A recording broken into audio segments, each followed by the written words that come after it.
નગરપાલિકા દ્વારા જાહેરમાં કચરો ફેંકનારાઓ વિરુદ્ધ કડક કાર્યવાહી શરૂ કરવામાં આવી છે। હવે જે વ્યક્તિ જાહેરમાં કચરો ફેંકશે તેના વિરુદ્ધ દંડનીય કાર્યવાહી કરવામાં આવી રહી છે। વડોદરા શહેરના આજવા રોડ પર શ્રી ગણેશ આઈસડીસ અને શેરડીના રસનો વેપાર કરતા વેપારી દ્વારા જાહેરમાં કચરો ફેંકવામાં આવતો હોવાની બાતમી મળતા તે સ્થળે વોચ રાખી કચરો નાખતા વેપારીઓના માણસને રંગે હાથ ઝડપી પાડવામાં આવ્યો હતો।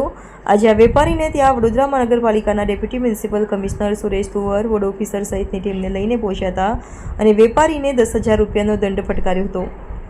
દંડનીય કાર્યવાહી બાદ વેપારી અજય યાદવે પણ પોતાની ભૂલ સ્વીકારતા મીડિયામાં આવી ભૂલ ફરી નહીં થાય તેવું જણાવી અન્ય વેપારીઓ પણ આવી ભૂલ જાહેરમાં કચરો નાખવાની ન કરે તેવી અપીલ કરી હતી।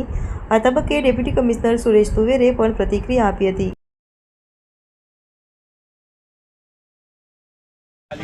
આમ પણ ડેપ્યુટી કમિશનર સુરેશ તુવર પહેલાથી જ સ્વચ્છતાના આગ્રહી રહ્યા છે અને તેમને અગાઉ પણ આ પ્રકારની કાર્યવાહીઓ આપી દે એટલે તરત લખી નાખી।